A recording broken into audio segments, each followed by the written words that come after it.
بەناوی خۆی بەخشندەی مهرەبانم کاتتان باش بینەرانی بەرنامەی چاوپێکەوتن لە کەناڵی ئاسمانی پەیام. خۆشحاڵم بەوەی کە لە ئەڵلقەیەکی تازە یاخود لە بەرنامەیەکی تازای چاوپێکەوتن بە خزمەت ئێوەی بەڕێز و خۆشەویست دەگەم. بەڕێزان و خۆشەویستان لە ئێستادا لە هەرێمی کوردستان باز لە باسی ڕێفراندۆمە. لەلایەک کە هەوڵێکی زۆر دەدرێت بۆ ئەوەی کە ڕێفراندۆم بکرێ و ئەنجام بدرێ و سەر بکرێ، لەلایەکی تریژ ناڕزایی نێوخۆیی هەیە بۆ ئەوەی کە بەم بارودۆخی کە ئێستا ئێمە تێداین ڕێفراندۆم ناتوانرێت ئەنجام بدرێت. ئایا ڕێفراندۆم چییە و چی دەکات بۆ کوردستان و ئایا ڕێفراندۆم ئەنجام بدرێت کوردستان بەرەو کوێ دەڕوا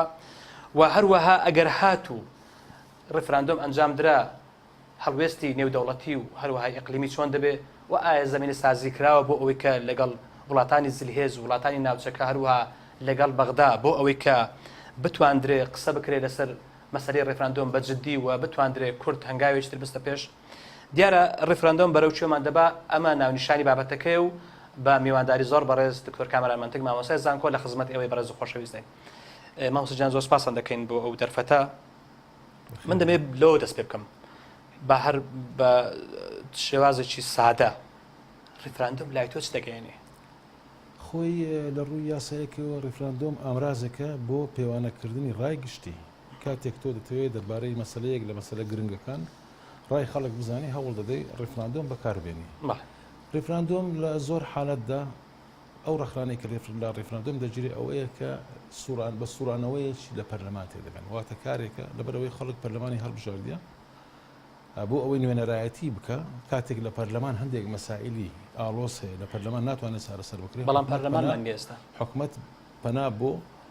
ڕای گشتی دەبە و ڕاستە و خۆ ڕای خەڵک وەردەگری دەربارەی مەسلەیەک لە مەسلە دیاریکراوەکان. واتە لە زیاتی ئەوەی پەرلەمان نوێنەرایەتی خەڵک بکە و لە زیاتی ئەوان ممارەسەی بڕیاردان بکە یاخۆ ڕای خۆی دەربڕێ دەربارەی مەسلەیەکی گرنگ، خەڵک ڕاستە و خۆ دەنجی خۆیان دەدەن بۆ ئەوەی دەربارەی مەسلەیەک حکوومەت یا دەسەڵاتی سیاسی دەسەڵاتی جێبەجێکردن ڕای خەڵک بزانێت دەربارەی ئەو مەسلەیە بۆ ئەوی بیکاتە سەرچاوەیەک بۆ بڕیاری خۆی. بەڵام جەنابەت باز لە پەرلەمان دەکە ئێستا پەرلەمان وجودی نییە. ڕێفراندۆم وەکو باسم کرد دەتوانرێت بەبێ پەرلەمانیش بکرێتن. ڕێفراندۆم ئامرازێکە کەەوە دەسەڵاتی تەنفیزی ئەنجامی دەدا، بەڵام بە شێوەیەکی ئاسایی ڕێفراندۆم لە زۆر حالەتان لە دەربارەی هەندێک مەسەلە دەکرێت کاتێک لە پەرلەمان هاوسەنجی دەنگەکان بە شێوەیە کە مەسلەیەک لە مەسلەکان ناتوانرێت لە ڕێگەی پەرلەمانەوە یەکلا بکرێتەوە، هەوڵ دەدەن ڕاستە و خۆڕای خەڵک وەرگرن. بەڵێ ئەو هەنگاوانە چین بۆ ئەوەی کە بندرێت لە ڕووی نێودەوڵەتیەوە لە ڕووی نێوخۆییەوە بۆ ئەوەی کە بە فعلی بتواندرێت ڕێفراندۆم بچۆن دەڵێن سەرکەوتن بەدەست بێنێ؟ بەڕاستی ئەو ڕێفراندۆمی لە کوردستان ئەنجام دەدرێت ڕەنگ بێ زۆر جیاواز بێت لەو ڕێفراندۆمانەی کە لە دنیا لە زۆربەی وڵاتەکان ئەنجام دەدرێت، لەبەرەوەی ئەو دۆخی لە کوردستان هەیە دۆخێکی ئاڵۆزە،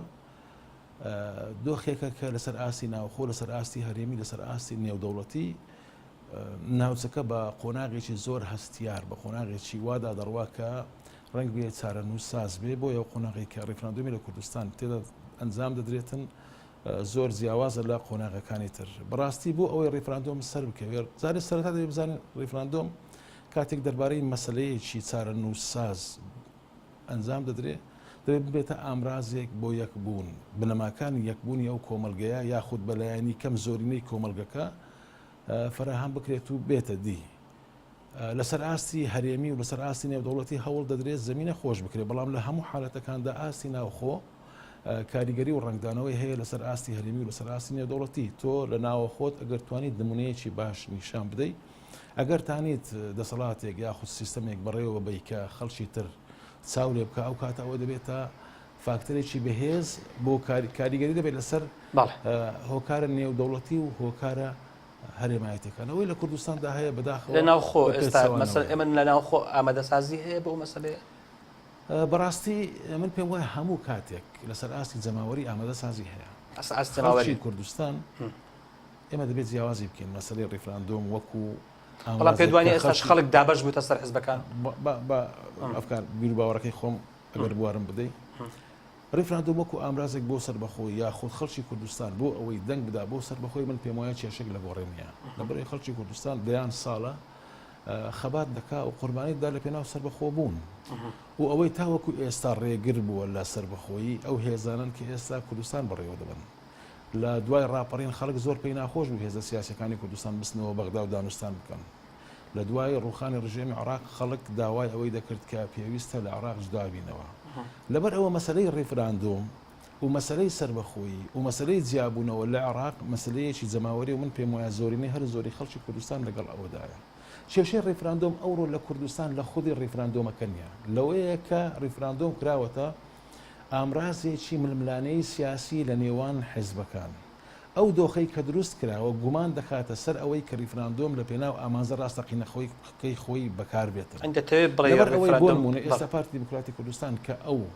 خۆی بە هەڵگری پرۆژە ڕێفراندۆم دەکات ئەو ئەهلیەتەی نییە لەوە قۆناغە و بەهۆی بۆچی نیەتی بۆچی حزبێکی خاوەن مێژوو بۆچی حزبێکی خاوەن 38 کورسی لە کوردستان ئەو ئەهلیەتەی نییە بۆچی مافی ئەوەی نییە بە باز لە ڕێفراندۆم بکانی بۆچی ینی ئێمە تەماشاکەین مافی ئەوەی هەیە باز لە ڕێفراندۆم بکە مافی ئەوەی هەیە کە با بڵێن پێشەنجی ڕێفراندۆمیش بکە بەڵام ئەو ئەهلیەتەی نییە لەبەر ئەوەی ئەهلیەتی بۆ نیە لەبەر ئەوەی زۆر شت هەیە ناتوان ئەهلیەت یعنی چ یعنی توانای کەس یا توانای حزب بۆ ئیلزام و ئیلتیزام یعنی بۆ ئەوەی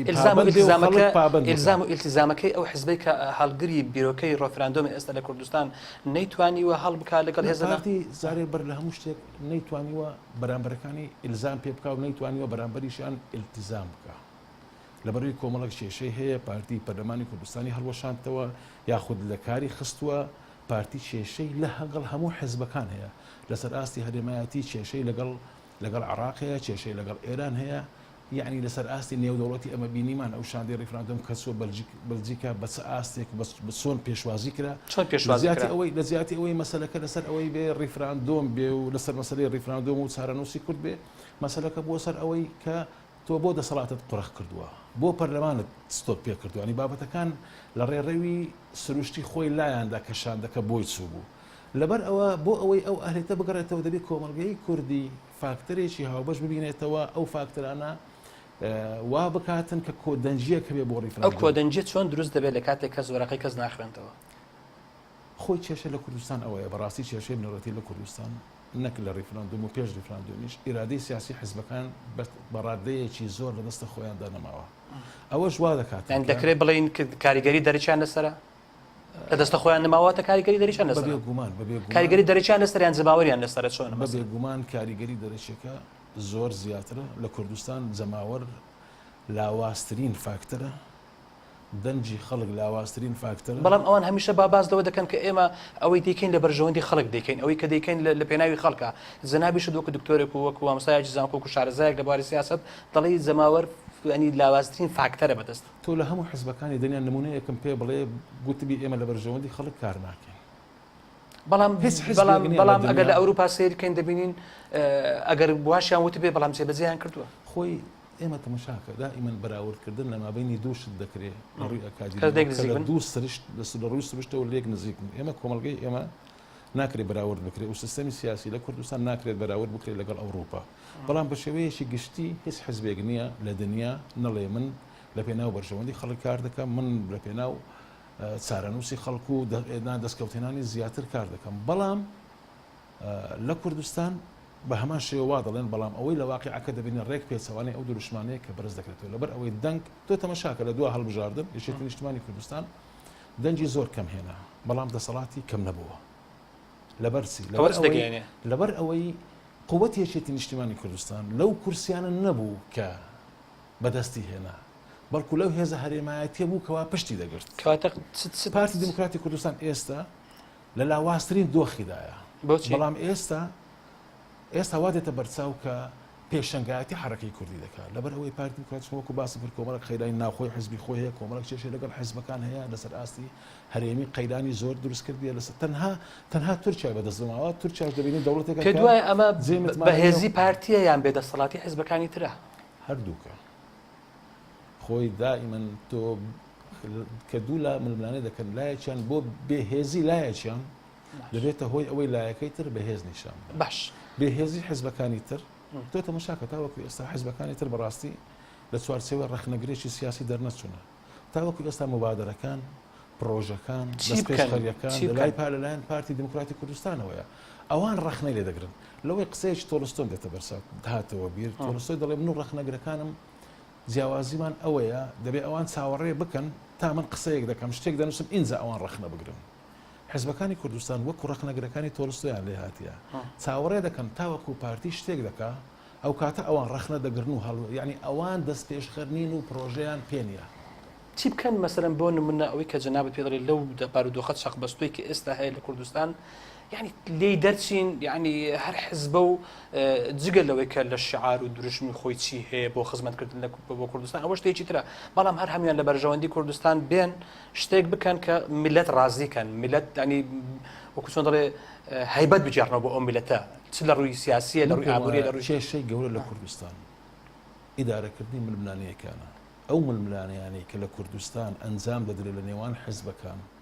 بە شێوەیەک ئیدارە دەکرێت کە ململانەی سیاسی کردووەتە شەڕ و ڕکابەری و دوژمنداری لە کوردستان تۆ تەمەشاکە حزبەکان بوونەتە هۆی ئەوەی کە ڕەش و سپی تێکەڵاو بێ کە تەنانەت ئاشتەوایی کۆمەڵایەتی کەوتۆتە مەترسی و گەیشتۆتە ناو شەقام لەبەر ئەوەی ململانەی سیاسی لە هەموو دنیا هەیە بەو شێوەیە یەکتر ناشرین ناکەن بەو شێوەیە یەکتر ناسترنەوە لەسەر کۆمەڵێک خاڵی هاوبەش هەیە کە پێی لێنانێن مەسلەی نیشتیمانیە مەسلەی چارە نووسە ئەو مەسەلانە دەبێت حیزبەکان لەسەر یەک بن لەسەر ئامرازەکان جیاوازیان هەبێت ئێستا مەسەر بۆ من لەسەر سەربەخۆی کوردستان ناکرێت جیاواز بن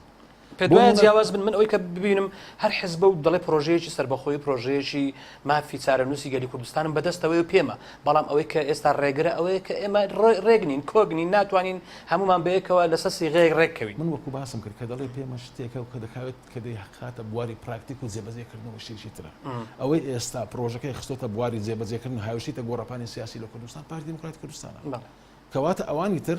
بوونەتە پاشکۆی کاروانەکە لەو خۆناغەدا ئێستا پارتی سیاست دەکە ئەوانەی تر لە دوای دەڕۆن ئەو حقیقەتێکە بێتە مەشاقی بەڵام لە کوردستان وەکو باسم کرد پێویستە شێوازی ململانەیەکان شێوازی ئیدارەکردنی ململانەیەکان شێوازی بیرکردنەوەکان پێویستی هەموو پێویستی بە گۆڕین باش خەڵکی کوردستان بەس ئەگەر ببوورێ خەڵکی کوردستان ئێستا تێکڕای شەردژی هەموو شەردژی یەکتر لەبەرچ لەبەرەوەی میدیاکان بە شێوەیەکی نابەرپرسیارانە ڕەفتار دەکەن حزب سیاسیەکان بە شێوەیەکی نابەرپرسیارن ڕەفتار دەکەن یعنی ئەوانەی بە بەرپرسیار ڕەفتار دەکەن ئەوانەی بە نابەرپرسیارەتی ڕەفتار دەکەن تێکەڵاو بووە زۆر جار ئەو دەنگانەی کە دەیانەوێت خزمەتی ملەتەکەیان بکەن تێکەڵ بووە لەگەر ئەو دەنگانەی کە دەستی هەرێمی لە پشتە کە دەستێکی لە پشتە کە دژی بەرژەوەندەکانی کۆمەلگای کوردیا ئەوە وای کردێ کوردستان تووشی فەوزایەکی زۆر مەترسیدار بێت لەبەر ئەوە بەر لە هەموو شتێک من پێم وایە پێویستە شێوازی بیرکردنەوەکانمان بگۆڕە و دۆخەکە هێمن بکرێتەوە لەبەر ئەوەی دۆخەکە لەسەر ئاستی هەرێمی لەسەر ئاستی نێودەوڵاتی ئەوەندە گەرمە ئەوەندە قەیراناویە ئەوەندە مەترسیدارە پێویست بەوە ناکە ئێمە دۆخەکانی ناوخۆشمان بەو شێوەیە بکولێن و گەرمیکەن پێویستە دۆخی ناوخۆ هێمن بکەینەوە بە ئارامی تاوەکو بتوانین وەکو یەکەیەکی سیاسی لە ململانەیە هەرێمایەتەکە لە ململانەی نێودەوڵەتەکان گەمەی سیاسی خۆمان بکەین ناکرێت بەو فەوزایە هەر چ پرۆژەیەک هەبێ ئەو پرۆژەیە شکست دێنێ باش لە خوێندنەوە بۆ قسەکانت ینیوا تاو دەخوێندرێتەوە کە لە ڕووی سیاسیەوە لە ڕووی ینی کۆمەڵایەتی وەکو لە ڕووی نازانم چۆن وەسفی بکەی ینی کوردستان مهەیە نیە ئێستا ئامادە نییە بۆ ڕێفراندۆم ئەی باشە لە ڕووی ئاشتی کۆمەڵایەتیەوە ئەی باشە لە ڕووی ئابوووریەوە ئەی باشە ینی لە ڕووی کۆمەڵایەتیەوە بە شێوازە گشتەکەی چەندە ئامادەیە کە ئێستا کوردستان بەرەو ئەو پرۆسەیە بڕوا و هەروەها چەندە ئامادەکاری کراوە بۆ ڕوبەڕووبنەوەی هەر ئەگەرێکی نەخوازرا و لە دوای ئەوەی کە ڕێفراندۆم ئەنجامدرا چ لە ڕووی نێوخۆیەوە چ لە ڕووی دەرەوە مەسەلەن چی کراوە هەموو شتێک من پێم وانیە دۆخەکە ئامادە نییە من پێم وایە دۆخەکە زۆر لە مێژە ئامادەیە و بەڵکو ئەو هەنگاوانە ئێستا دەندرێن هەنگاوێکی زۆر درەنگوەختە بۆچی لەبەر ئەوەی ئێمە لە کاتێک باسی ڕێفراندۆم دەکەین هاوچەشە سیاسیەکانی هەرێمایەتی زۆر گۆڕانکاری بەسەردا هاتووە بۆ نمونە 2 ساڵ پێش ئێستا ئێمە پاڵەوانی شەڕی داعش بووین ئێستا شەڕی داعش وا لە قۆناغی کۆتاییتی ئەو کاتێک کە 2 ساڵ پێش ئێستا حکوومەتی عێراق تقریباً ڕێژەیەکی زۆر خاچی خۆی لەدەستدا بوو لەسەر هێزێکی تر بوو لە ڕووی جوگرافیەوە نەخشەی ناوچەکە گۆڕا بوو تۆ دەوڵەتێکی ترت هاوسێ بوو تەنانەت هەر لە سیاسەکانی مەش گوتیان ئێستا دەوڵەتێکی تر هاوسێمانە سنوورت لەگەڵ حکوومەتی مرکزی زۆر بچوک ببەوە لەبەرەوەی حکوومەتی مرکزی نەدەتوانێت هەڕەشەیەکی زۆرت دێ بکە ئەو کاتە فاکتەری تۆ لەبەرەوەی وەکو واسم کرد هێزێکی تۆ وەکو تۆ هێزێک بووی لەسەر گۆڕەپانەکە دیار بوو دەتوانی ریفراندۆم بکەیت. ئێستا لە قۆناغێک ئێمە باسی ریفراندۆم دەکەین لە دواوەی کە لە ئاخر با بڵێن ئاخر خاڵە کۆتا خاڵە لەبەر ئەوەی گۆڕانکاری گەورە لە ڕێیە. یەک ئێمە ئەگەر بێت و تەمەشا بکەین حکوومەتی عێراق توانیتی لە مووسڵ سەرکەوتن بەدەستبینی پایتەختی دەوڵەتی ئیسلامی ڕێکخراوی دەوڵەتی ئیسلامی داعش بخاتەوە ژێر دەسەڵاتی خۆی. ئەمە مانای چێ؟ مانای ئەوەیە یەک سوپای عێراق فێرە شەڕی شارەکان بوو، ئەو شەڕانەی کە لەگەڵ داعش کردی وەکو مەشق و مانۆلێکی سەربازی بوو، ئێستا ئامادەیە بۆ ئەوەی لە جاران بەهێزترە ئەگەر پێش هاتنی داعش هێزەکانی دیزل لەسەر سنوورەکان هەڕەشەیان دەکرد و بەو شێوەیە بەهێز نەبوون. ئێستا هێزەکانی عێراق و هێزی تر حەشدی شعبی زیاد بوو ئەوانە لەسەر سنوورەکانی تۆن. لەبەرەوە ئێستا تەماشا دەکەی فاکتەرەکە گۆڕاوە. ئەو کاتی دامو دەستگاکانی ناوخۆی کوردستان لەبارتر بوو، پەرلەمان ململانەی تێدا بوو، بەڵام پەرلەمان کاری دەکرد. خەڵکی کوردستان دووچاری ئەو قەیرانە نەبوو. خەڵکی کوردستان 2 ساڵە برسی دەکرێت. یعنی کەواتە 2 ساڵ تۆ خەڵکێک برسی دەکەی مانایە تۆ وای پەروەردە دەکەی کە بەنەخێر دەنگدا. کاتێک تۆ مانای چیە؟ مانای ئەوەی لە کاتێکدا ئەوان ڕیفراندۆم دەکەن کە ئێمە گەیشتونەتە یعنی چەند مانجێکی دادێ ڕەنگ بێ من تەنانەت لەوانە من پێم وایە ئێمە ناکەینە قۆناغی ڕێفراندۆمیش گۆڕانکاری گەورە ناوچەکە ڕوودا بە شێوازی ڕوو بەڕووبوونەوە لەگەڵ بەغدا ئێستا باز دەکرێت. یعنی حزبەکان باز دەکەن ئێمە دەمانەوە ڕێفراندۆم بەکاربێنین، دوای ڕێفراندۆم ڕاستەوخۆ لەگەڵ بەغدا بکەوێت لە دانوستان و گفتوگۆ بکەین. ئەوە شتێکی ڕاست نییە. لەبەر ئەوەی من پێم وایە 80 ساڵە لەگەڵ بەغدا گفتوگۆ دەکرێت و دانوستان دەکرێت. لە قۆناغی مێژووی نوێی عێراق لە دوای 2003 کورد گفتوگۆی کرد، عێراقی دامەزراندەوە، دەستوری دانا، ئەوان هەموو بە گفتوگۆ بووە. لە 2000 کە گفتوگۆیانی خاڵی سفر ئەو کاتە هاتن باسی ڕیفراندۆم دەکرێت. بۆ ئێستا سیاسەکان خۆیان دەڵێن ئەمە لەگەڵ بەغدا هەموو کارتێکمان بەکارهێنا نەگەیشتنە ئەنجام. مانای وایە مەسەلەی گفتوگۆ لەگەڵ عێراق کۆتایی پێهاتێ. من پێم وایە گفتوگۆ لەگەڵ عێراق بە بنبەست گەیشتە و بۆ ئەوەی کوردستان لە عێراق زابێتەوە دەبێت ڕوبەڕووبوونەوەیەکی سەربازی ڕوودا. ئەو ڕوبەڕووبوونەوەی سەربازیە پێش ڕیفراندۆم بێ یا دوای ڕیفراندۆم. بەڵام کاکتۆر جەنابەت بەر لە هاتنی داعشش لە یەک لە چاپێکەوتنەکانت کە ئەمەش پێکرد لەگەڵ ڕۆژنامەی هاوڵاتی دەڵێ خوێن بەرامبەر نەوت. ئەو قسەی ئەو کاتت ئەو قەیناکە ئەو بابەتی ئەو کات نووسیت چ جیاوازیی هەیە لەگەڵ ئەوەی کە ئێستا بۆ چوونەکانت مەسەرەن؟ ئێستا من هەمان بۆ چوونە دەڵێم هەمان بۆ چ خوێن بەرامبەر نەوت؟ کامە نەوت و کامە خوێن بەرامبەر نەوت من پێم وابوو کە لەو وتارە ئاماژەم پێکردبوو تورکیا ڕێگە دەدا نەوتی هەرێمی کوردستان بڕوە بەرامبەر ئەوەی پارتی دیموکراتی کوردستان یاخود حکوومەتی هەرێم بەشێوەیەکی گشتی و پارتی بەتایبەتی بەکاربێنێ وەکو ئامرازێک بۆ لێدانی پەیەدە لە ڕۆژئاوای کوردستان و پەکەکە لە قەندیل. مەبەستم ئەوە بوو لەبەرەوەی گۆڕانکاریەکان بەو شێوەیە لە ڕووی جیۆپۆلیتیکەوە گۆڕانکاری زۆر گەورە ڕوویدا. بەڵام ئێستا دۆخەکە دۆخێکی ترە. ئێستا تۆ تەمەشاکەوە ململانیەکان سەر دەبنەوە، پەیوەندیەکان لەسەر ئاستی هەرێمی لەسەر ئاستی نێودەوڵەتی سەرتر دەبنەوە. لۆیە ئەوە وا دەکاتن کە ئێمە گومان لەو ڕیفراندۆمە بکەین. مەسەن بۆ نمونە لە زۆر شوێن هەندێک جار ڕیفراندۆم ڕوویدایە کە ڕەنگ بێ هێزێک لە پشتەوە بێتن. من لەو ماوەیە گومان دەکەی هێزێک لە پشتەوەی ئەو مەسەلەیە بێ؟ لە کاتێک ئێران باشکرا و تورکیا باشکرا ڕای دەگەێنەوە ئێمە دژی ئەو ڕێکخراندۆم. من پێم وایە ئەوە لە ڕاگەیاندەکان دەگوترێت شتێکی ترە. یعنی لە ڕاگەیاندەکان شتێکە ئەزموونمان هەیە ئەزموونمان هەیە چۆن ئەزموونمان هەیە. ئێمە ئەگەر تەماشا بکەی بۆ نمونە رووسیا و ئوکرانیا وەرگرا. رووسیا لە 2014 یارمەتی جوداخوازەکانی لە دوورگەی قرمی دەست بەسەرداگرت و پاشتر ڕیفراندۆمێکی لێ کرد و زۆرینە دایانەوەی کە بەپاڵ رووسیا بن. کەس ئەعترافی پێ نەکردووە نیە؟ ئەمریکا و ئەوانە هەموو دژی ڕاوەستان، بەڵام لەبەر ئەوەی رووسیا لە پشت بوو رووسیا دۆخەکەی درێژە پێدا تاوەکوی ئێستا دۆخەکە بەو شێوەیە بەردەوامە. لە کوردستانیش لەبەر ئەوەی ململانیەکان خەریکە سەردەبتەوە ئێمە دەزانین نفوزی ئێران خەریکە دەگاتە سنوورەکانی تورکیا. لەبەر ئەوە تورکیا ئێستا دەکرێ هەمان ئەزمموی رووسیا بکە. یەکێک لەو گریمانانەیە کە من لەو زنجیرە وتارەی کە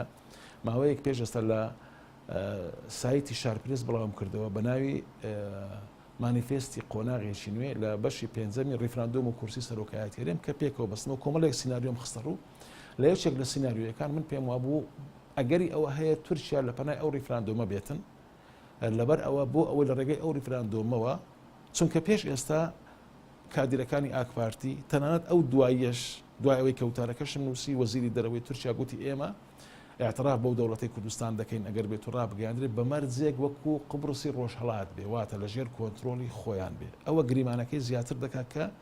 تورکیا دەوێت ئەو پارچە کە کاری لەسەر کردێ بە شێوەیەکی لە ڕێگەی ئێستفتاوە لە ڕێگەی ڕاپرسیەوە بگەڕێنێتەوە بۆ خۆی ئەوە یەکێکە لە ئەگەرەکان. بەڵێ کاکتۆر مەسەلە سیاسەکان وەخۆت ئەوەی کە پەیوەندی بە دەرەوە هەیە پەیوەندی بە دراوسەکانەوە هەیە ئەوە شتێکی تر وازان باس کرا بەس مەسەلە ناوخۆیەکان ینی هەر وڵاتێک کە بەرەو ئاراستەیەکی ئەوتۆ بڕوە هەوڵی ڕیفراندۆم و سربەخۆیی بدا دەبێت تۆکمەیی نێوخۆی لە ڕووی سیاسیەوە لە ڕووی کۆمەڵایەتیەوە لە ڕووی ئابووریەوە ئێمە ئێستا لە ڕووی ئابووریەوە ینی وڵات داتەپیوە بە هەزاران پرۆژە وەستاوە نەوت دابەزێ و پارە ناکە هەتا ئێستا کە موچەی مانجی پێنج نەدراوە چەند موچەی مانجی تر ڕۆیە و چەند نیوچە و چارێکە موچە دەدرێ نازانم ئایا ئەو هەرێمەی ئێمە لە ئێستادا ئامادەسازی اقتصادی ئابووری تێدایە بۆ ئەوکە بە فعلی بتواندرێ ئێمە ئەو ڕیفراندۆمە ئەنجام بدەین و دواتر لەسەر پێی خۆمان بوەستینەوە بە ئاسانی جارێ بەر لە هەموو شتێک حەز دەکەم ئاماژە بکەم لە هیچ دۆخێکدا هەموو دۆخەکە بەو شێوەیە تەواو ناوی پێرفێکت نابێ 100% ئینجا تۆ بڕیار بدەیت لەبەر ئەوەی ژیان لە گۆڕانە قۆناغەکەت دەگۆڕێ گۆڕانکاریەکان زۆر بە خێرا دەڕۆنە گەشتەکان هەموو گریمانی ئەوە بکەین تۆ هەموو کێشەکانت چارەسەر کرد لەبەر ئەوەی بەردەوامە لە گۆڕانکاریەکان بەردەوامت کێشێت کەسەر هەڵدەدا تۆ ناکرێت چاوەڕێکەی هەموو کێشەکان پێرفێکت بن ئەوجا تۆ بڕیاری ڕێفراندۆم دەیت بەڵام کێشەکە لە چییە من پێم وایە کێشەکە لەوەیە تاکلایەنە بڕیارەکان دەدرێ بۆ نمونە ڕۆژی ڕێفراندۆم دیاری کرا بەبێ ئەوەی مەسەن هێزی سەرەکی لە کوردستان بێخرێتە ناو پرۆسەکەەوە دەبواە دانوستانەکان بکرابە لەگەر گۆڕان لەگەڵ کۆمەڵ ئەوانش بە کێشەکان چارەسەر بکرابە یا هەوڵ بدا بە ڕێگە چارەسەکە بدیتە ئینجا موعیدە ڕێفراندۆم دیاری بکرابە موعیدی هەڵبژاردننی پەرلەمان دەبواە ئەو کێشانە نەدەکرا پارتی دموکراتی کوردستان بەتەنها و یەکلایەنە بڕیاری لەسەر بدا لەبەرەوەی ئەوانە مەسلەیەکن تەنها پەیوەندیان بە پارتیەوە نەبوو ئەوانە دۆخەکە ئاڵۆستر دەکا بەڵام لە هەموو حالەتەکاندا وەکو باسم کرد لە کوردستان کێشەکە ڕێفراندۆم نییە کێشەکە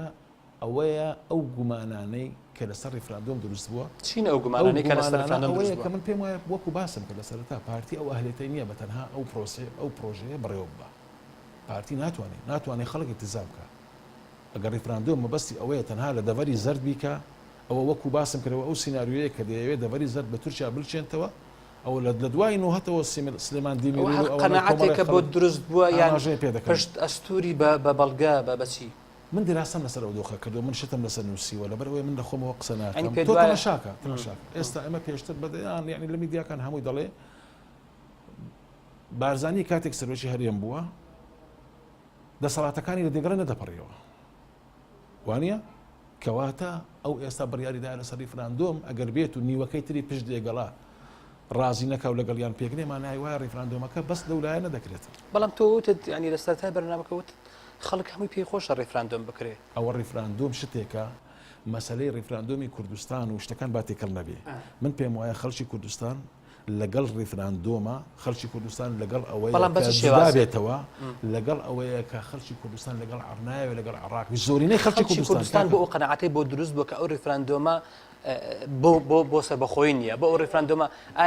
ئەو قەنەعەتە لەکوێ لای خەڵک دروست بوو لای ئەو حیزبانە دروست بوو کە بۆ نمونە ئەوە ڕێفراندۆمەکە مەسەڵەن وەکو باز دەکرێت ئایا بۆ چاوبەستانە ئایا بۆ پەردە پۆشکردنی قەیرانەکانە ئایا بۆ حقیقەتێکی ڕاستەقینەی مەسەلەی سەربەخۆیە کوردستان چۆن دروست دەبی بەو ماوەیە کە سیاست تێدا کراوە بە پێشونەی مێژویان دەخوێنێتەوە ئەو شێوەیە پارتی دموکراتی کوردستان لە ئەو سیاسەتەی کە لە کوردستان ئەنجامی داوە چ لەسەر ئاستی مامەڵەکردنی لەگەڵ حیزبەکانی تر چ لەسەر ئاستی ئیدارەکردن چ لەسەر ئاستی ئەو هەنگاوانەی کە لەگەڵ دەوڵەتە هەرێمیەکان نایەتی وای کرد کە متمانە ئێستا لە کوردستان مەسەلەی ڕێفراندۆم بەڕاستی گەورەترین کێشە لە مەسەلەی ڕێفراندۆم مەسەلەی متمانەیە حیزبەکانی کوردستان متمانەیان لەدەستداوە بە تایبەتی ئەوانەی کە خۆیان ئێستا بۆ نمونە ئەوەی کە پاڵپشتی پارتی دەکا بە شێوەیەکی با بڵێن شەرمنانە یەکێتی نیشتیمانی کوردستان یەکێتی نیشتیمانی کوردستان ئێستا چەندە یەکێتی نیشتیمانی کوردستانیش بەرپرسە لەو بارودۆخی ئێستای نیشتیمانی کوردستان نەک متمانەی خەڵکی کوردستان متمانەی جەماوەرەکەی خۆشی لەدەستداوە پارتی دموکراتی کوردستان متمانەی جەماوەرەکەی خۆی لەدەستداوە لەبەرەوە ئەو سیاسەتێک کە کردیتیان ئەو پشت بەستنە بەهێزی دەرەچی ئەو پشتکردن لە خەڵک ئەو بێڕێزیکردن بەرامبەر دەنجی خەڵک ئەوانە وای کردو کە خەڵک بگات ئەو قەناعەتە ئەوانە لە ئاستی ئەو هەنگاوە نین بۆیە من پێم وانە بەڕاستی من بەخۆم بە قەناعەتی خۆم پێم وانە کە ئەوانە لە ئاستی ئەوە بتوانن دەوڵەتی کوردی ڕابگەێنن بتوانن چونکە وەکو باسم کرد خاوەنی ئیرادەی خۆیان نینە. باش ئەگەر بەڕست یاخود خەڵکانێک پارتی دیموکراتی کوردستان بۆ تاوانبارکەن کە تورکیا دەستی لە پشتەوەی قەزێکەیە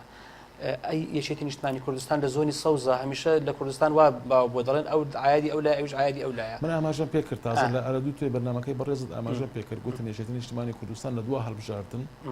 دەنگەکەی هینا بەڵام هێز و دەسەڵاتی لە دەست جگە لە هێز و دەسەڵات لەبەر ئەوەی یەکێتی نیشتمانی کوردستان ئێرانی لە پشتە تۆ تەمەشاکە ئەگەر دوا سەردانی شاندەکەی یەکێتی نیشتمانی کوردستان کە چوونە ئێران و لەگەڵ شەمخانی دانیشتن تۆ تەنانەت تەمەشای شێواز و ئەتیکای دانیشتنەکانیان بکە لە چۆن وەفدەکە دانیشتووە سەرۆکی وەفد لە شوێنی ئاسایی دانیشتووە و کەچی نوێنەری حکوومەتی هەرێم لە تەنیشت شەمخانی دانیشتووە ئەو کورسی کە بۆ شەمخانی دانراوە زۆر جیاوازە لەو کورسی کە بۆ نوێنەری حکوومەتی هەرێم دانراوە ئاڵای ئێران هەڵکراوە ئاڵای کوردستان هەڵ نەکراوە کۆمەڵێک شت تەنان لە یەک تاکە وێنەی کۆمەڵێک شت دەخوێنیەوە جادەبێت لە پشت وێنەکان چی ڕوویدابێ ئایا ئەوانە ئیرادەی ئەویان هەیە بەو شێوەیە ئەوە سوکایەتی کردن نیە بەتەنها بەیەکێتی من پێم وایە تەنانەت وڵاوبوونە ئەو وێنانە سوکایەتی کردن بوو بە خودی کورد هەمووی ینی کاتێک ئێمە دەڵێن پارتی ڕخنە لە پارتێکردن مانای وانە یەکێتی فریشتە بە یەکێتی بە تەواوی ئیرادەی خۆی لە دەستدایە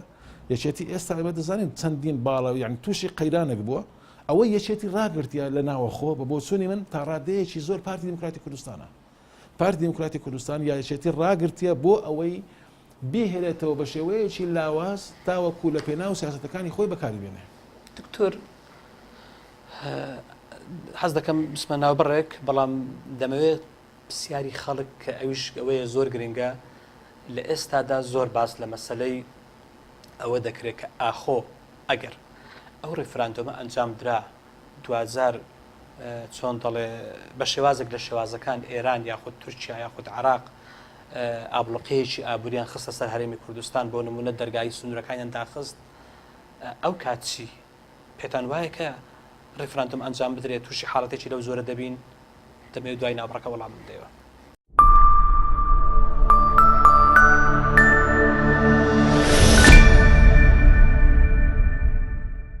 دووبارە سلااوتەنەی بەڕێزان و خۆشەویستان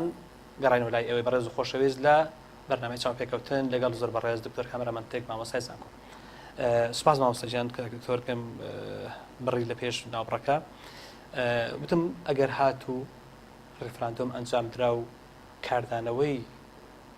دەوڵەتانی دراوسێ عراق سەبارەت بە بڕینی یاخود چۆن دەڵێ گرتنی سنوورەکان و نەهێشتنی هاوردەکردنی ئەو قوتهێنانی ئەو هەموو کەلوپەلەی کە ڕۆژانە لەو سنوورانە دێ ئەوسا ینی میلەت چی بەسەر دێ وڵات بەرەو کوێ دەڕوا. بەڕاستی من پێم وایە ئەگەر ئێمە گریمانی ئەوە نەکەین سنوورەکانمانێدا دەخرێ یاخود هەڵوێستێکی تون بەرامبەرمان وەردەگیرێ ئەوە ئێمە ساویلکەین دەبێت چاوەڕێ ئەوەی بکەین دەبێت چاوەڕێ شتە بکەین دەبێت چاوەڕێ ئەو شتە بکەین بەڵام لە هەموو حالەتەکاندا ئەوە تەحەدایە کە ڕوبەڕووی کۆمەلگەی کوردی دەبێتەوە یا دەبێت کۆمەلگەی کوردی تا سەر کۆلایەتی هەڵبژێرە یا دەبێت ڕوبەڕووی ئەو تەحەدایە بێتەوە.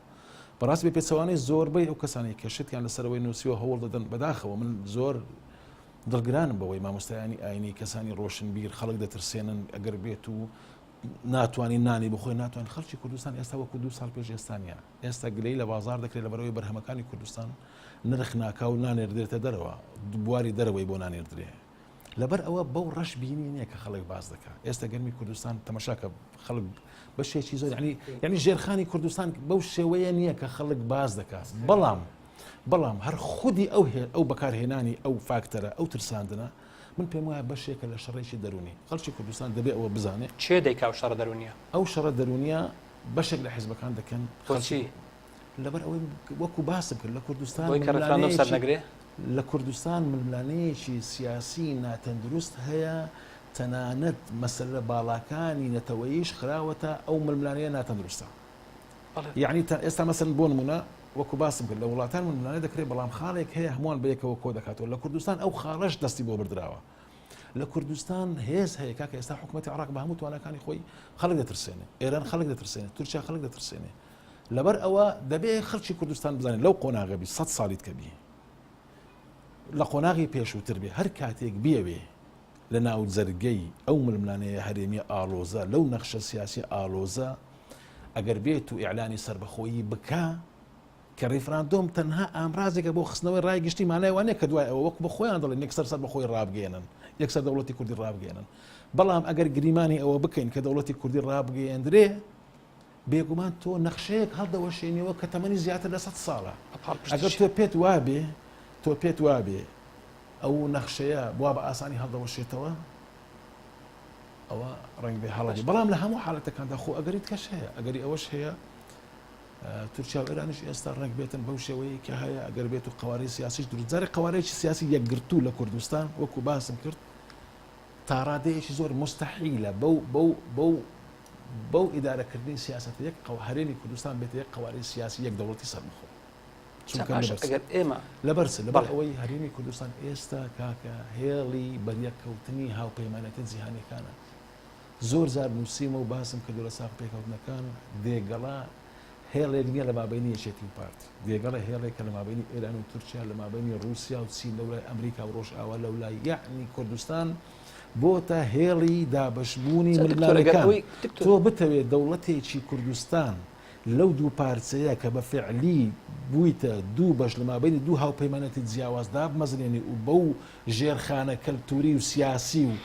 بەو ژێرخانە ئابوووریەی ڕەنگ ئەوە دەکەوێتە قۆناغی خەیاڵ لەبەر ئەوەشە وەکو باسم کرد ئەو ئەگەرەی کە ئەو دەبەرە بدەنە پالتورکیا لە هەموو ئەگەرەکان بەهێزترە چەند دکتۆرەگە بەو شێوەیە جەنابەت باسی دەکەی ئێمە ئێستا کە هەرێمی کوردستان بۆتە سەنتەر یاخود بۆتە شوێنی ململانەی زلهێزەکان کەواتە چ مانایەک بۆ ڕێفراندۆم و بۆ سەربەخۆی و بۆ هەوڵدان بۆ وڵاتبوون دەبێتەوە مانایەکە ئەوە دەبێتەوە ئێمە دەبێت و حەقەتە بزانین بەو ئیدارە سیاسی بەو سیستەمە سیاسی کە لە کوردستان هەیە ناتوانرێت ئەو ناوچەیە یەک بکرێتەوە لەبەر ئەوەی دەبێ ئەگەر بوارم بدەیت دەبێت سیستەمی سیاسی لە کوردستان لە ڕێگەوە هەڵبوەشێنرێتەوە بە شێوەیەک دابڕێژرێتەوە کە لەگەڵ ئەو تەقسیمە بگونجێ ئەجینا من پێم وایە هەوڵ بدەین دەوڵەتێکی یەکگرتوو مرکزی کە پایتەختەکەی هەولێربی لە کوردستان دابمەزرێنین من پێم وایە ئەو دۆخە جیۆپۆلیتیشیە ناوچەکە هەیە بواری ئەوە نادا بەو شێوەیە دکتۆر جەنابەت سیاست مەدارانی تر ڕۆشن بیران یعنی هەر یەکە و بە شێوازێک قسە دەکە هەر یەکە و بۆ سوونی خۆی دەردەبڕێ هەر یەکە و بە جۆرێک لە جۆرەکان پێی وایە کە ئەوەی لە کوردستان ڕوو دەدا نە سیاسەتە نە هیچ شێوازێکە لە حکومڕانی ئەی باشە بۆ نمونە ئەی چی بکرێ چی بکرێ ئەلێرە ئەگەر ئێوە هەر قسە فرێ دەدەن هەر باز دەکەن بەس ئایا حالتان پێەیە ئایا ئێوە هیچ ڕۆژێک لە ڕۆژان توێژنەوەیەک حالێک پرۆژەیەک تان تەقدیم کردووە بۆی کە ئەو حیزبانە لە خطورەتی ئەو واقعەتێ بگەن کە ئەگەر بێ و بەردەوام بێت چیمان بەسەردێ زارێ بوونی بۆ چوونی جیاواز شتێکی ئاساییە من پێم وایە تۆ دۆخی کوردستان ناکرێت لە یەک گۆشەنیگاوە بخوێنیەوە دەبێت هەر بابەتێک بە جیا بیخوێنیەوە بەڵام کۆی وێنەکە ئەگەر بتەوێت کۆی وێنەکە نیشان بدەیت بەو شێوەیە کە ئەو حیزبانی لە کوردستانن تاوەکو ئێستا بنەماکانی حیزبی سیاسیان تێدا نەماوە لەبەر ئەوەی کۆمەلگەی کوردی تاوەکو چاک ئیش لەسەر کۆمەلگەی کوردی خۆی فریوداوە حیزبە سیاسەکان خۆیان فریوداوە ئەوانەی کە ئۆپۆزیسیۆنیش بوونە خۆیان فریوداوە ئیشکردن لەسەر کاکە کوردستان لە قۆناغی چاکسازی تێپەڕیوە کەسێک کە داهێنەری گەندەڵی بێت چۆن دەتوانێت چاکسازی بکە کوردستان تۆ کاتێک چاکسازی دەکەیت تۆ کاتێک چاکەتێک دەگۆڕی کە تۆزێک شتێکی وانە یعنی گۆڕانکارێکی بەسیت کە دڕانێکی سووگیان شتێکیوە بەڵام کاتێک چاکەتەکەت بە تەواوی دەڕزێ تۆ پێویستە چاکەتەکەت فڕەدەی لە کوردستان ئەوانەی کە ئێستا دەسەڵات بەڕێوە دەبن من پێم وایە لە ڕووی زەمەنی مێژوویەوە لە مێژە قۆناغیان تەواو بۆ مردوونە مانەوەیان تاوەکوی ئێستا ئەوەیە کە ئەو فاکتەرە هەرێمیانە بەکاریان دێنن بۆ ئەوەی سیاسەتی خۆیان جێبەجێ بکەن تۆ تەماشاکە دەوڵەتی عوسمانی لە سەدەی هەژدە ڕووخا دەوڵەتی عوسمانی بە فعلی لە سەدەی هەژدە ڕووخا بەڵام بابڕێ لە ڕووی عملیەوە بەڵام کەوتنە فعلیەکەی لە سەدەی 19 بوو لە سەدەی 20 بوو ببوورە لە سەرەتای سەدەی 20 لە دوای زەنجی جیهانی یەکەم بوو بەڵام دوو سەدە بوو ململانەی نێودەوڵەتی نەیدەهێشت کە دەوڵەتی عوسمانی بڕوخێ لەبەر ئەوەی ڕوخانی دەوڵەتی عوسمانی بۆشایەکی سیاسی دروست دەکرد کە رووسیای وا گەورە دەکرد دەبووە هۆی ئەوەی کە دەبووە هۆی تێکسوونی سیستەمی دنیا بڵێم ئەو حکومڕانانی ئێمەش ئێستا فاکتەرێکن بەدەستی خەڵکی دەرەچیەوە بۆ بەسلحەتی خۆیان هێشتویان تۆ ئەجنە ئەوانە بوونیان نەماوە ڕێک وایە من پێم وایە لە ڕووی زەمەنی مێژوویەوە ئەوانەی کە دەسەڵات لە کوردستان بڕێوە دەبن زەمەنیان بەسەر چووە ئەی تەکبیر تەکبیر ئەوەیە دەبێت کۆمەلگەی کوردی هێزی نوێ بەرهەم بێنێ ناکرێت بەس تۆ کار لەسەر ڕەخنە بکەی دەبێ ئەلتەرناتیڤ بێنرێتەوە ئەلتەرناتیڤ خەڵکاتە سەر شقام خەڵکاتە سەر شقام خەڵک بە داوای مافی کرد خەڵک داوای ئەوەی کرد کە چاکسازی بکرێت سەر شقام کاکە خەڵک نهاتە سەر شقام هیچ بنەوەی هاتە خەڵک ئەوانەی هاتنە سەر شقام کەمینەیەک بوون دەبێ خەڵکی کوردستان زۆرینەی بێتە سەر شقام لە سلێمانی خۆ پیشان خۆ دەبێت خەڵکانێک پێشەوەیەتی خۆ دەبێت خەڵکانێک پێشەوەیەتی ئەو خەڵکە بکەن بۆ سەر شقام بەبێ گومان بەڵام ئەوە کاتی خۆی هەیە ئەو خەڵکە لە کوردستان بتوانێت پێشەوەیەتی خەڵکە بەبێ گومان خۆ کۆمەڵگەی کوردی نەزۆر نییە کۆمەلگەی کوردی بەدەیان شۆڕژیانی تێدایە و بەدەیان ڕۆشنبیری گەورەی تێدایە بەڵام ئەوەی تاوەکو ئێستا ڕێگر بووە هەستکردن بە بەرپرسیارەتی قۆناغەکە بووە لەبەر ئەوەی خەڵک نایەوێ بڵێ لەو قۆناغە ئێستا بۆ نمونە باسی ریفراندۆم دەکرێت تۆ بچی قۆناغێکی نوێ دەست پێ بکەی ئەوە لێگەڕێ دوای ریفراندۆم من پێم وایە هەر هەمیان ستۆک دەکەن باشە دکتۆر ئێستا دوا کارتی پارتی دیموکراتی کوردستان بۆ بوونەکە وەرگرا ریفراندۆمە ریفراندۆم پاش ریفراندۆم ئێستا شکست بێنێست دەکات باش ئەمن ئەو پرسیارە دەکەم ئایا ئەگەر ریفراندۆم دەنجی پێویستی نهێنە بۆ نمونە لە 2005 کرا 1970 دەنجی هێنا بەڵام ئێستا لە 2017 لە ئێستای ئەو هەموو گۆڕانکاری لە ناوچەکەدا خۆت ئاماژەت پێکرد کە هەیە ئەگەر ریفراندۆم 150 هێنا 150 کەمتری هێنا ئەو کاتە چی من پێم وایە جارێ زووە قسە لەسەر ئەوە بکەین کە ریفراندۆم زۆری دەینیان کەم دەینی ئێوە دەبێ خوێندنەوە ئەوەتان هەبێت دکتۆر ئایا با من شتێکت لەبەر ئەوەی وەکو باسم کە ریفراندۆم مامەڵە لەگەڵ ڕای گشتی دەکەن تۆ ڕای گشتی دابش نەبوو ئێستا بەسەر حیزبەکاندا تۆ ڕای گشتی دەپێوی بۆ ئەوەی بەرامبەر بڕیارێک وەکو لە سەرای بەرنامەکەی بەڕێستان ئاماژەم پێکرد ڕای گشتی تەبیعەتێکی بزۆچی هەیە جیوەیی هەیە زۆر بە خێرایی دەگۆڕێ جارێ ئێمە نزیکەی 2 مانگمان مایە ئەو 2 مانگە ڕنگ بێ گۆڕانکاری وا ڕوو بدە وەکو باسم کرد کە ریفراندۆم نەکرێ ئەگەر بۆ باردۆخی ئێستا ڕنگ بێ گۆڕانکاری وا ڕوو چونکە تۆ تەماشاکە خەڵک تا دەکاتە سەر سندوقی دەنگدا ڕنگ بێ ڕێی گۆڕێ وای لەبەر ئەوەی هەواڵێک بڵاو دەکرێتەوە گفتوگۆیەک دەکرێت مەسەلەیەک ڕادەگەیەندرێ شتێک ڕوودەدا ئەوانە هەمووی کار لەسەر ڕای خەڵک دەکەن لەبەرەوە بە بۆچوونی من لە ئێستاوە خەڵک ڕەشبین بی بەوەی کە ریفراندۆم دەنگ دەینی یا گەشتبین بی بەوەی دەنگ ناینی ئەو خوێندنەوە تەندروست نییە من پێم وایە تا 25 ئەگەری ئەوە هەیە وا بکەن خەڵک زۆر دەنگ بینی وا بکەن خەڵک زۆر دەنگ نینی دەمێنێتە ئەوەی ڕەنگێتەوە لەوانەیە بەیانی دابنیشن بەیەکەوە حیزبەکان پێک بێن ئەو ئەلامانێکی ئێستا دژی ریفراندۆم شەڕ کار دەکەن و دژی با بڵێن ئەو ململانێنە تەندروستی لە کوردستاندا هەیە بێتە یەک دەنگ باش خۆ ئەگەرێکی دوور نییە وایە ئەو کاتە خەڵکی کوردستان لە بنەڕەتدا خەڵکی کوردستان یەک دەنگە لەسەر سەر بەخۆی عەز دەکەمەوە بزانێت کەواتە ئەو زەمینەیە هەیە ئەو زەمینە هەیە بۆ ئەوەی یەکدەنگی خەڵکەکە بپارێزێ یعنی زەمینەیەک هەیە لە کوردستان ئەویش قەناعەتی خەڵکی کوردستان بەخۆی بەسەر بەخۆیە ئەو حیزبانە سەر بەخۆیان ناشرین کردیە خەڵکی کوردستان دەڵێ پارتی چ فەرقیە لەگەڵ بەعس یەکێکی چ فەرقیە لەگەڵ بەعس خەڵک وا دەڵێ ئەوانە زەمینەکەیان ناشرین کردو بەڵام لە بنەڕەتدا خەڵکی کوردستان زۆڵمی لێکرایە خەڵکی کوردستان ئەنفال کرایە خەڵکی کوردستان مێژووەکی لە چەوسانەوە لە تیرۆرکردن هەیە ئەو مێژووە لە ناو یاددانی لە ناو زاکرەی خەڵکەکە زیندووە بۆیە من پێم وانییە خەڵک ئەو زاکرەیە بکاتە قوربانی با بڵێن ئەو هەڵە سیاسیە ئەو تاوانە سیاسیە ئەو خیانەتە سیاسیەکە کە حیزبەکان دەکەن بۆیە ئەو زەمینەیە من پێم وایە لە فاکتەرە لاوەچیەکان بەهێزترە دەمێنێتەوە سەر ئەوەی کە حیزبەکانی کوردی چۆن گەمە لەسەر ئەو زەمینەیە دەکەن تاوەکو ئێستا لە ئاستی پێویست نەبوونە تاوەکو ئێستا و ناشتوان بەو خێرایە من پێم وانە بەو خێرایە بتوانن متمانەی خەڵک بگەڕێنەوە دکتۆر لایەنێک پێی وایە دەنگ نەدان بە ریفراندۆم خیانەتە لایەنێکیش پێی وایە کە ریفراندۆم تەنها بۆ پەردەپۆشکردنی ئەو واقعی ئێستا هەیە کوردستان ینی ئێوەی ینی سیاسی ئێوەی ڕۆشنبیر ئێوەی مامۆستایانی زانکۆ یاخود بەگشتی کوردستان چی بکات لە نێوان ئەو دوو معادلە سەیرە کە ئەگەر دەنگ بدەی ئەوە ئێستا کاتی نەهاتیە و ئێستا نازانم دنیایەک چۆن دەڵێشت هەیە بە ریفراندۆم دەشاردرێتەوە دنیای کەموکڕی هەیە لەلایەکیش دەنگ نەدەیتەوە خائینی ینی ئەمە زارێ بەر لە هەموو شتێک چێ ئەو دەسەڵاتی داوەتە ئەو کەسانە کە شەرعیت بدەنە بە خۆیان خەڵک تەخوین بکەن ئایا خۆیان لە شتانە بووە بەڵێ جێم لێ بووە چێ ئەو دەسەڵاتی داونێ شەرعیت دەچە هەڵدەهێنزن کە ئەوان بە خەڵکێک بڵێن تۆ خائینی و خەڵکێک خائین یعنی ئەوان تهدید بکەن چێ خەڵک خائین و خەڵک خائین نییە بەو پاشخانە مێژووی هەیەە زارێ من پێم وایە ئەوانەی کە خەڵک تەخوین دەکەن زارێ بە مێژووی خۆیان دابستنەوە من پێم وایە شەرم دەکەن باسی خیانەت و باسی تەخوینکردن بکەن ئەوە یەک مەسەلەی ریفراندۆم لە ڕاستیدا وەرگرتنە بۆ ڕای گشتی پەیوەندی بە دیموکراسیەوە هەیە کاتێک تۆ ڕای خەڵک وەردەگری ئاسایە بڵێ ئاسایە بڵێ نەخێر لەبەر ئەوەی تۆ لە بنەڕەتدا مرۆڤەکە ممارەسەی ئازادی کەسی خۆی دەکا بەڵام تۆ وەرە کێشەکە لەوەیە ئایا بە تۆ بڵێن تۆ بتکەنە دۆخێک تۆ دەتەوێت سەربەخۆ یا کۆی لەبی دەکرێت بری کۆلە کۆی لەبم بێگومان سەربەخۆیمان دەوێت وانە کەواتە پرسیارەکە لێرە بەو شێوەیە لە ئێستفتای وابرین ویلایەتی مووسڵ کاتێک ئێستایان کە خەڵکی کوردستان دەوێت لەگەڵ عراق بیان لەگەڵ تورکیاوی پرسیارەکەیان بەو شێوەیە کرد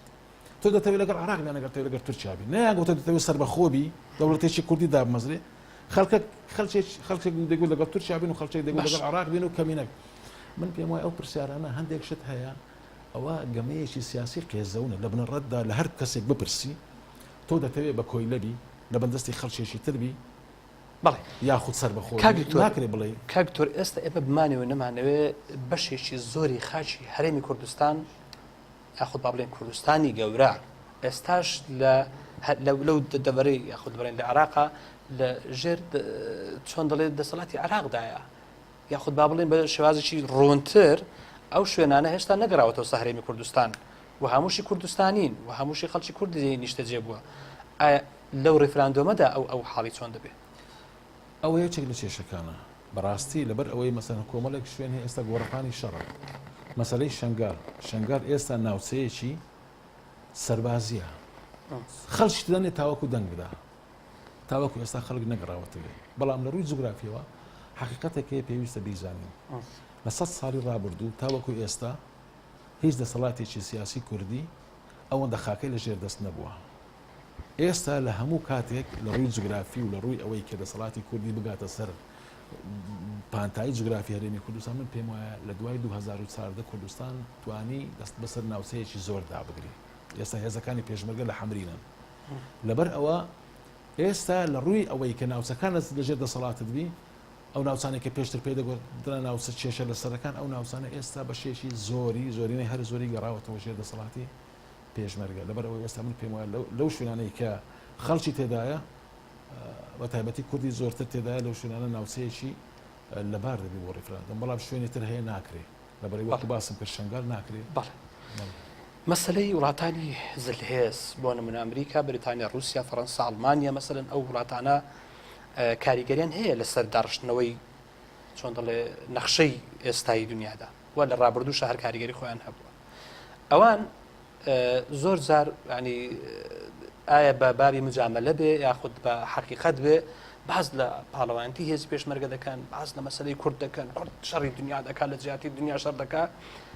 لە مەسلەیەکی ئاوادا لە مەسلەی ڕێفراندۆم خۆشیان چاک دەزانن عراق ئێستا بارودۆخی چۆنە و خۆشیان لە ڕێژەری بیرۆکەی سێپارچەی عراق بوون بەڵام ئێستا نازانم ڕوون نییە هەندێک دەڵێن وڵاتان هەموو لەگەڵمانن هەندێک دەڵێن ئەستن وڵاتان دژی ئەو بابەتن ئێوە ئاگاتان بابەتە هەیە بەڕوونی بەڕاستی لە کوردەواری پندەکێ دەڵێت چاوی لە دەریان خۆڵی بەسەریان ئەو کەسی چاوی لە وێبێ کە وڵاتێکی تر دێ دەوڵەتی بۆ دادەمەزرێنێ ئەو ملەتە شایانی ئەوەیە بە کۆیلایەتی بمێنێتەوە دەبێت ئێمە بزانین کە هیچ کەسێک نایە بڵێ فەرم و ئازادی و سەربەخۆیت پێشکەش بکات دەبێت تۆ خۆت خەبات بکەی تۆ خۆت شەڕ لەسەر ئەوە بکەیت دۆخێک بگونجێنی کە ئەو دەوڵەتانە ناچار بکەی دانت پێدا بنێن ئەو دەوڵەتانە من لە 2003 ئەوتارێکم نووسی پەیوەندی ئەمریکا و پەیوەندی کوردی ئەمریکی و ڕوانگەیەکی واقعبینانە لەوێ نووسیم ئێمە پەیوەندیمان چۆنە لەگەڵ ئەمریکا ئایا ئێمە ئەمریکا وەکو هاوپەیمانی باکووری ئەفغانستان بەکاردێنێ یعنی وەکو سەرڕمی خۆی بەکارمان دێنێ بۆ ئەو ناوچەکانمان پێ داگیر بکە و دواتر دەستمان لێ بەردا یعنی وەکو کارتێک بەکارمان دێنێ بۆ لە پێناو بەرژەوەندەکانی خۆی یان ئێمە بەشێکین لە هاوپەیمانەتی ئەگەر ئێمە بەشێکین لە هاوپەیمانەتی کاتێک لە شەڕ سەردەکەویت تۆ پێویستە بەشت هەبێ لە سەرکەوتنەکە ئێمە لە 2003 هێزی پێشمەرگە پێش هاوپەیمانان گەیشتە کەرکووک و بۆنێ زۆر ناوچەی ئازاد کرد ئێکەواتە ئەگەر بەشێک بار لە هاوپەیمانان دەبوایە بەشی کورد دیار بە بەڵام بەشی کورد دیار نەبوو کەواتە دیار نەبوو دکتۆر حتای خۆمانەکە دیار نییان دەبوایە لە 2003 ئەو ڕێفراندۆمەی کە دەکرێت ئەو دەوڵەتی کوردی ئەگەر دەوڵەتی کوردی من پێم وایە ئەو کاتیش وتارێک نووسی لە حکوومەتی هەرێمەوە بۆ کۆماری کوردستانی ئازاد گوتم باشترین دۆخە بۆ ئەوەی دەوڵەتی کوردی ڕابگەیاندرێت لەبەر ئەوەی خۆمان نەمان کرد دکتۆریان پێمان من ئەو ئیرادە نەبوو ئەو ئێرادەی نەبوو نەخێر من پێم ڕێگریی ئەو ڕێگرانی ئێستا بن ئەو کاتە هەبوو ڕێگری هەمیشە هەیە ڕێگری بەڵام ئەو دەسەڵات ڕێگری ئێستا هەیە ئەو کاتە نەبوو دەرەجەواب بزانم ئەو کاتی دۆخەکە زۆر لەبار بوو لەبەر ئەوەی تۆ تەماشاکە تۆ لەسەر پێی خۆت وەستا بووی لێرە فاکتەرە هەرێمیەکان شکستیان پێهێنا تورکیا ڕێگەی پەرلەمانی تورکیا ڕێگەی نەدا کە هێزەکانی هاوپەیمانان خاچی ئەو بەکاربێنن بۆ ئەوی لە عراق بدەن سوپای ئەمریکا هاتە عراق لەبەرەوەی هاتن سوپای ئەمریکا وای کرد کە ئێران لە خۆی بترسێ گوتی دوای لێدانی عراق لە من دەدرێت لەبەر ئەوەی عاملی ئێرانیش بێهێز بوو عراق بەخۆی لێی درابوو دەوڵەتێک بوو هەڵدەوەشێنراوە یعنی سێ هێزی هەرێمی کەوت بوونە قەیران وەک کاکتۆری دار کاتم زۆر کەم باوە تەنها ئەوەندە ماوە بە دوا کۆتایی قسەت ئەوە بێ ینی بەوازحی ینی ئایا بەرە و خۆشی دەڕۆین یان خوانەکە وەزعەکە ئالۆستر دەبێت بێگومان وەزعەکە ئالۆستر دەبێت بەڵام دەبێت خەڵک بزانێت دوای هەموو ئالۆزیەکیش دنیا بەس ڕژبینینە دوای هەموو ئالۆزیەک هەمیشە دوای ئەوەی کە ئێوارەدا دێ و شەو تاریک دەبێ و سبێنانیش خۆر هەڵدێتەوە لەبەرەوەی ژیان بەس تاریکی نە خەڵکی کوردستان نابێ شتەکان ببێ هیوایی و بە تاریکی ببینێ لەبەرەوەی ئێمە لە قۆناغێکین قۆناغێکی ئالۆزە قۆناغێکی نەک مەسەلەی ڕێفراندۆم هەر مەسەلەی هاوشێشەی ناوچەکە یعنی سیاست و قەیرانەکانی ناوچەکە بەرەو ئاراستەیەک دەڕواکە بەداخەوە دەبێت چاوەڕوانی قەیران و تەنانەت چاوەڕوانی شەڕی گەورەتر بکەین بەڵام لە 2000دا مرۆڤ بێ هیوا ناتوانێت بژی دەستەکانت خۆش بێ زۆر سپاس بۆ بەڕێز کاک دکتۆر کامەران منتێک مامۆستای زانکۆ زۆر سپاسان دەکەین دووبارە بە ناوی خۆمان و بە ناوی ستافی بەرنامەوە زۆر سپاس و ڕێز و خۆشەویستم بۆ ئەو برا بەڕێز و خۆشەویستانم کە لێرە ستافن لەگەڵمدا وەکو بەنەگر وەکو هاوکار و سپاس بۆ ئێوەی بەڕێز و خۆشەویستیش کە بینەری بەرنامەکە بوون تا هەڵقەیشتە تا بەرنامەویستی چاوپێکەوتن بەخواتان دەسپێرم خواتان لەگەڵ